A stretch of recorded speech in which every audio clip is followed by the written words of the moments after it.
Mga kababayan ko, kumusta pong lahat? Andito po tayo ngayon sa Pantal River, Dagupan City.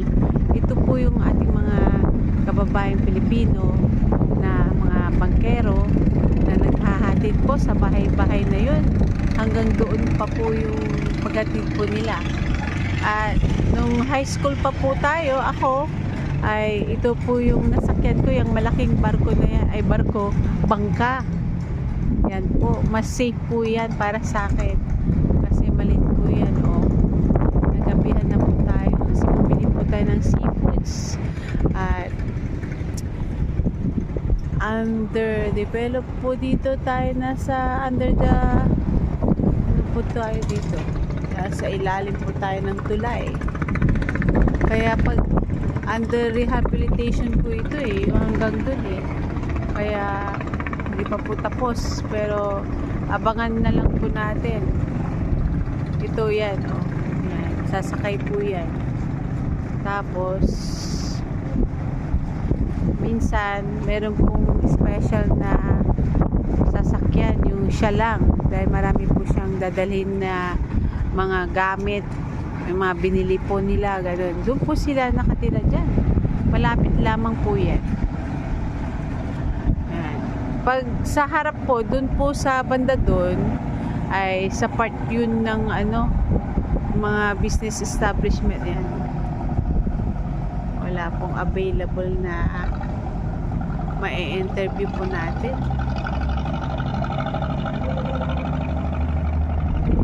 Tapos yan, paikot po yan hanggang sa fish market. Yan.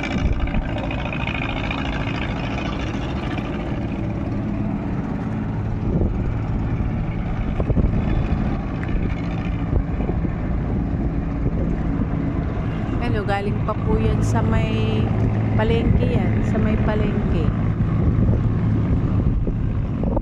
High tide po ngayon mga kababayan ko, yung mga taga Dagupan City. Shout out to everyone. Maraming salamat sa Diyos at sa inyo pong lahat sa pagsuporta nyo po sa ating channel Filipino Life Stories. Ito po yung ating mga kababayan Pilipino na bangkero, naghahatid ng mga pasahero. Ang kanilang bahay pa po doon, ang kanilang bahay doon pa. Pag iikot ka po doon ay malapit na rin sa po yun, part ng mga business establishment. Yan, may naligaw na ano ba to? Hindi ko po mai-focus ngayon. Yan, sana ma-interview po natin. Ayoko po sila ma-disturb minsan dahil sa sayang din po yung pasahero po nila na ihahatid, dahil sa ang kanilang paghahatid ay hanggang gabi. May ilaw po naman ito. Tuloy-tuloy lamang po yung ating hanap buhay dito sa Pantal River. Yung iba po nakatira po doon, yung iba doon.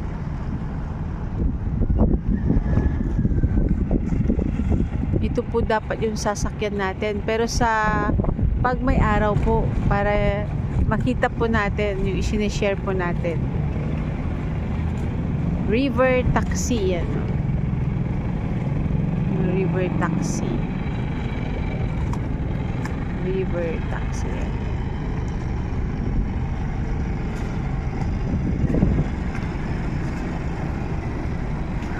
Gabi na, magsi 7 o'clock na po dito mga kababayan ko. Shout out to everyone, yung mga taga ibang bansa, maraming salamat po sa inyong lahat. Yan, iba po yan ang sasakyan natin pag may araw. Sa hapon po tayo sasakay para mas maliwanag po yung ating pag-video.